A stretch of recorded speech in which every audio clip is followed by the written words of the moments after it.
The movie starts with a group of police officers preparing to arrest a big gang of drug dealers. When the gang members arrive to collect the goods at the nightclub, the police quickly move in and storm the place to catch them. At the same time, a woman named Zheng finishes her shift and is changing her clothes. She overhears the man who is about to hand over the goods to the gang, talking to their boss and telling him that the package is ready and he will deliver it now.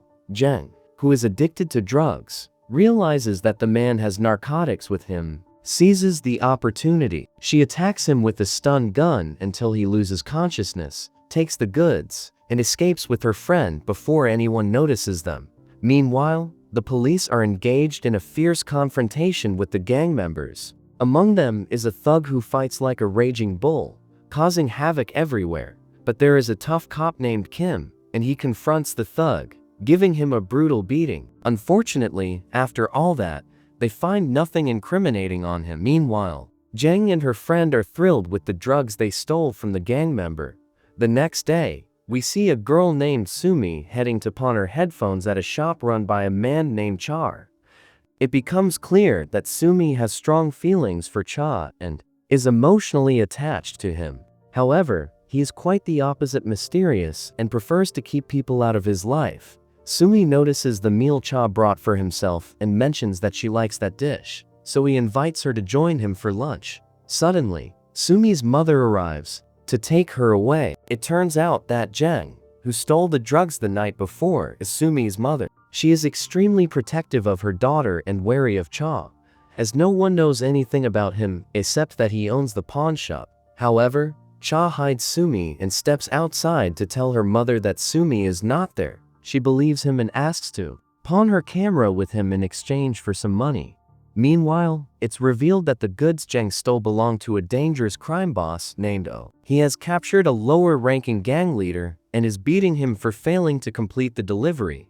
Gang leader, Siak, promises to send his men to search everywhere until they find the stolen goods. Then Siak a strict ultimatum: he has only 3 days to retrieve the stolen package. If he fails, O will eliminate him and his entire gang. Later that night, Zheng's friend discovers that the stolen goods belong to O. Terrified for his life, he decides to return them. He tries to convince Zheng that these people are extremely dangerous and that stealing from them was a huge mistake. However, Zheng stubbornly refuses to hand over the package, insisting that she isn't afraid of them. Frustrated and scared, her friend violently strikes her and warns her to prepare for death before walking away. Zheng takes a large dose of narcotics to escape reality and forget what's happening.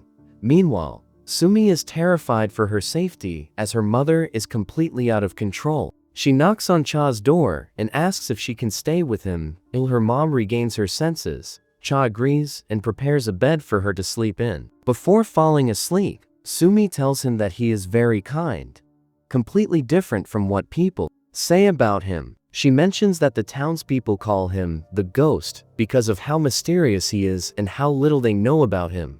Cha simply responds, "Just be quiet and sleep," before leaving the room.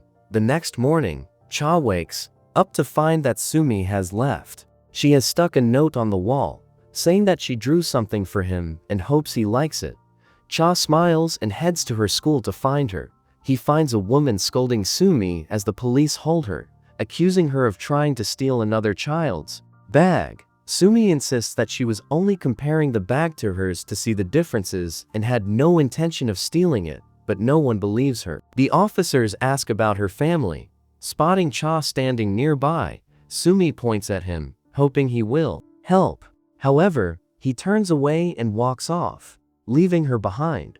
Later that night, Cha tries to make amends by bringing Sumi a sweet treat from the supermarket, but she is deeply upset with him. She trusted him, yet he abandoned her when she needed him. He tells her that he did that to punish her, so she wouldn't steal again. In response, she immediately steals a packet of biscuits from the supermarket and walks away. When Cha tries to pay the store owner for what Sumi took, the owner refuses. He explains that children often take things they like without thinking, and to them, it doesn't feel like stealing. He encourages Cha to look after her, saying that she will become much better with the right care. He even tells him to consider what Sumi took this time as a gift. Cha thanks him and then goes to Sumi to try and make peace. However, Sumi is still deeply upset that he abandoned her. She takes back her music player and, instead of repaying him with the money she borrowed, she hands him a game card instead, since she has no money. With sadness, she tells him that he was right to leave her behind. After all, she feels like he isn't the only one who hates her. Her mother and her classmates at school despise her too. She tells him that she never trusted anyone from all these people and that he was the only one she ever loved, because she thought of him as her friend. But now, she realizes that she has no one who cares for her, not even him, as he abandoned her. Heartbroken, she leaves, deeply upset with him. It becomes clear that Cha has started to grow fond of Sumi. Her words affect him deeply, and he begins to feel genuine guilt. When Sumi returns home, she finds that Sik's gang members have arrived, demanding that her mother tell them where the stolen package is. Her mother reveals that she hid the stolen goods inside the camera bag, which she had pawned at Cha's shop. Sik's men then send 2 gang members to retrieve it, but when they confront Cha, he fights them both. They send a 3rd man to Cha, carrying a phone.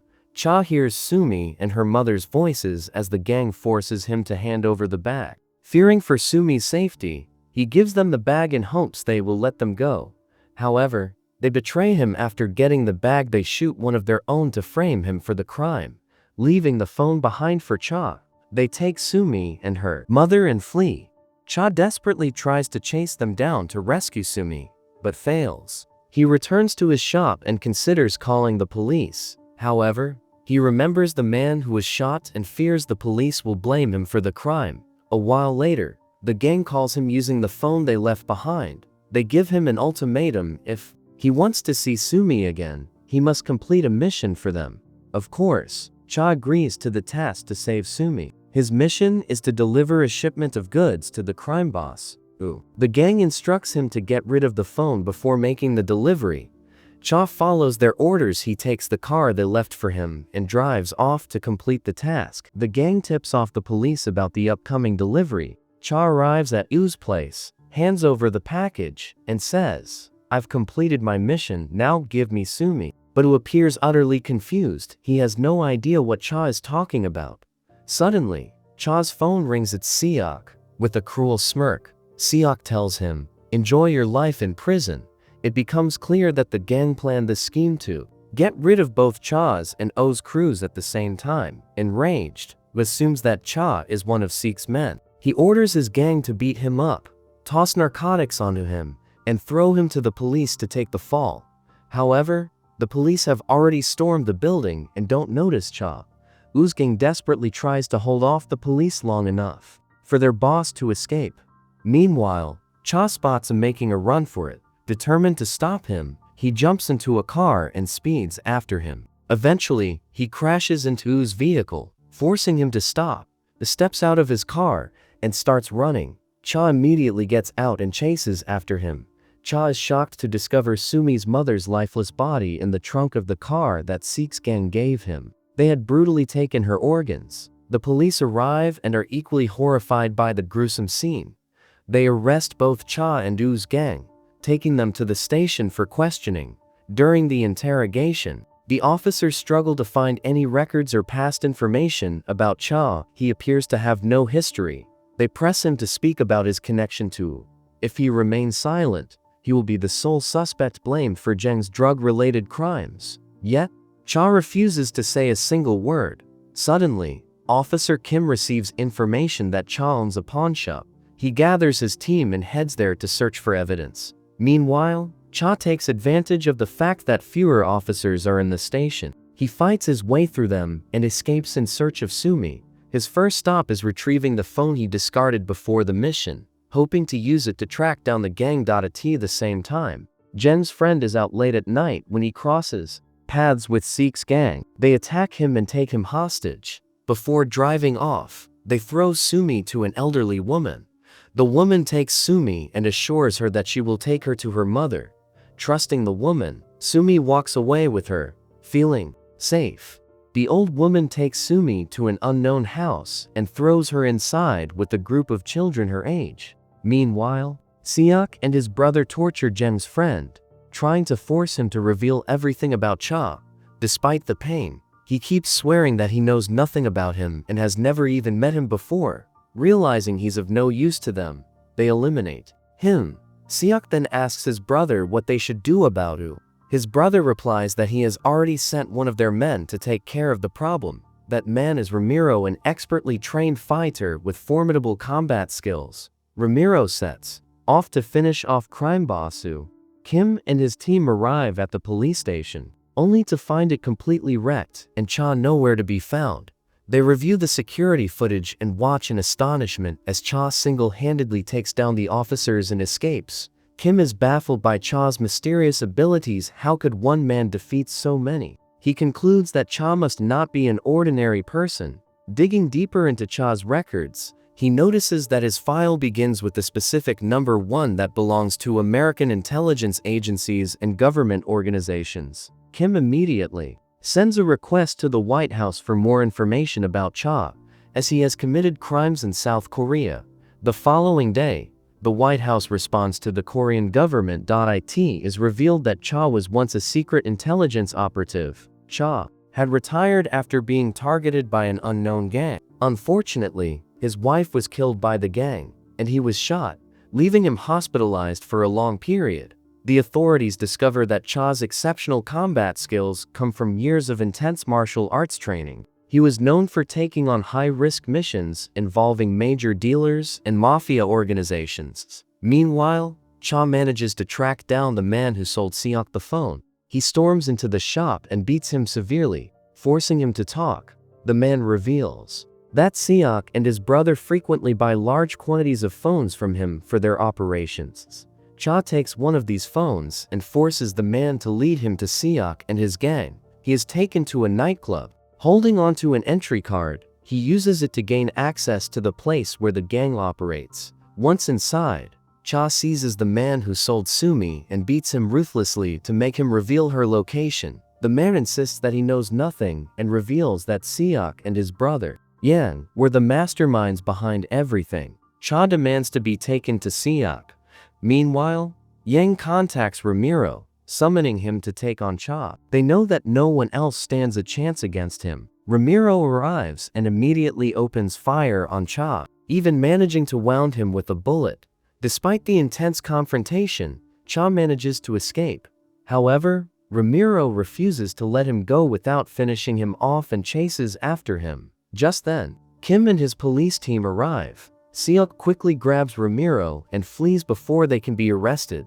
Before leaving, he tosses a phone to Cha. Cha grabs the phone and rushes after them, determined to catch up. Unfortunately, the wound from Ramiro's gunshot slows him down, making it impossible to continue the chase. The police attempt to apprehend Cha, but he steals a car and speeds away.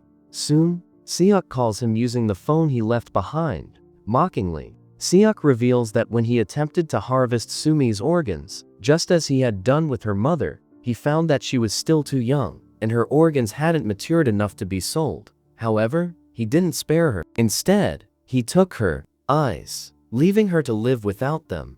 Seok continues to taunt Cha, provoking his fury. Cha responds coldly, "I have nothing left to lose. I will chase you down until I wipe out your entire gang," and abruptly ends the call. His injury worsens, visibly affecting him. With no other option, he seeks out an old friend to treat his wound and remove the bullet. His friend immediately begins tending to him. Here's your translation. Cha begins to recall the tragic incident involving his wife. She was pregnant when the gang came to kill her, and they intended to eliminate him as well. However, the police arrived just in time and saved him. That day, his grief overwhelmed him so much that he transformed into a ruthless, enigmatic figure no one could challenge. Yet, when Sumi entered his life, she revived a part of him. He grew attached to her, considering her his daughter.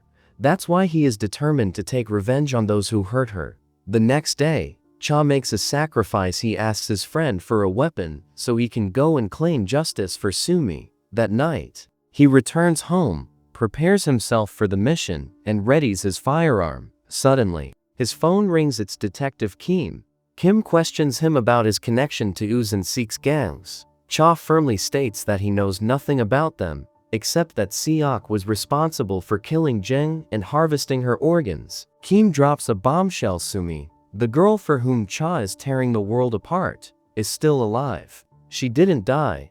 Before Cha can react, Kim ends the call. The next day, Detective Kim arrests one of Seek's gang members and begins interrogating him. Through the questioning, Kim learns that the gang has recently started using children to deliver drugs and collect money, as people are less likely to suspect them. Meanwhile, Cha is secretly observing one of the children working for the gang, hoping to track down the location where the rest of the kids are being held. During his surveillance, a group of security personnel spots him and attempts to capture him. However, he manages to fight them off and escape. Cha watches as the child gets into a car and drives away. Without hesitation, he jumps out of a window and follows the vehicle, tracking it to the gang's hideout. Upon entering, he finds the place shrouded in darkness, filled with bags containing harvested organs. The horrifying realization dawns upon him: this is the site where all of Seek's and Jeng's heinous crimes take place. He presses forward and soon reaches the drug packaging area. Inside, he discovers a group of children working on packaging drugs, including Jeng. He then steps into another room, only to find refrigerators stacked in Siduan. He opens the refrigerator. He finds the lifeless body of Baso, along with several children who had been working for the gang. He realizes the horrifying truth: the gang exploits children for labor, but once they grow old enough, they are killed, and their organs are harvested for sale. Overcome with rage, Cha storms into the gang's hideout. Fighting his way through the criminals, he seizes Jeng, tying him to a chair and demanding to know Sumi's location. However, Jeng genuinely doesn't know. Cha then calls Seok and threatens him, saying that unless he brings Sumi immediately, he will kill Jeng. Fearing for his brother's life, Seok rushes to save him, speeding away in his car. At the same time, Seok orders his men to take one of Sumi's eyes to torment Cha. Meanwhile, Cha opens the gas valves in the factory, evacuates all the children, and leaves Jeng tied inside to put an end to his cruelty. Seconds later, the entire place explodes. Cha takes a car and speeds off in pursuit of Sumi. Meanwhile, Ramiro has already taken Sumi, following Seek's orders, and brings her to the doctor who will operate.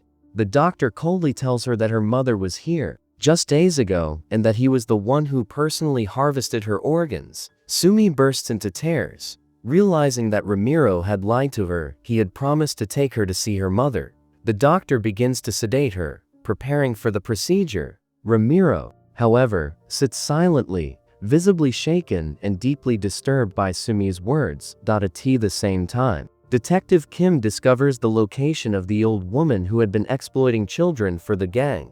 He and his team move in, arrest her, and rescue all the children under her care. Meanwhile, Cha finally arrives at Seek's location. Seok immediately asks him about his brother, Jeng. Cha replies that he will only talk after Seok brings him Sumi first. Seok responds with cruelty. He tosses Sumi's eyes at Cha. Then, with a wicked smirk, he says, Sumi is with her mother now. Seok tells Cha that he won't leave alive unless he brings him Jeng. When Cha realizes that they've killed Sumi, he is devastated. His grief consumes him because he truly loved her. With sorrow in his eyes, he pulls out his weapon and unleashes his fury, shooting down everyone in the gang. Once he finishes off the gang members, he goes to retrieve Sumi's eyes. However, before he can, Ramiro ambushes him from behind and fires his gun. The two engage in a brutal knife fight. Although Ramiro is an incredibly skilled fighter, Cha ultimately overpowers him with ease. Meanwhile, Seok attempts to flee, but Cha refuses to let him escape. He relentlessly pursues him until he crashes his car, stopping him for good. Cha confronts Seok and eliminates him, marking the end of the entire gang. Cha is overcome with grief over what happened to Sumi. He decides to end his life, believing that he failed to protect her and has no one left to live for. Just as he is about to do it, he suddenly hears Sumi calling out to him. At first, he thinks he's imagining things, but when he turns his head, he sees her standing right there alive. He quickly hides his weapon and gently warns her not to come too close, as his clothes are stained with blood. Ignoring his warning, she runs straight to him and hugs him tightly, overjoyed that he fought so hard for her. Cha, overwhelmed with emotions, is incredibly relieved to have her by his side again. Unfortunately, the police arrive, and Cha decides to turn himself in. Sumi breaks down in tears as they take him away. Detective Kim gently guides her to ride with him, ensuring her safety. We see the lifeless body of the doctor who was about to operate on Sumi. His eyes have been removed. It is revealed that, in a surprising turn of events, Ramiro saved Sumi out of pity. Instead of harming her, he took the doctor's eyes and handed them to Siak. On the way to the police station, Cha makes one last request to Detective Kim. He asks to visit the old man from whom Sumi had once stolen biscuits. There, Cha entrusts Sumi to him, asking him to take good care of her until he can return to her. Having finally secured her safety, Cha smiles for the first time and embraces her warmly. And with that, the movie comes to an end. If you've made it this far, don't forget to drop a meds emoji in the comments to let me know if you liked the summary. Make sure to like this video if you enjoyed it, and subscribe to the channel for more new content. Goodbye.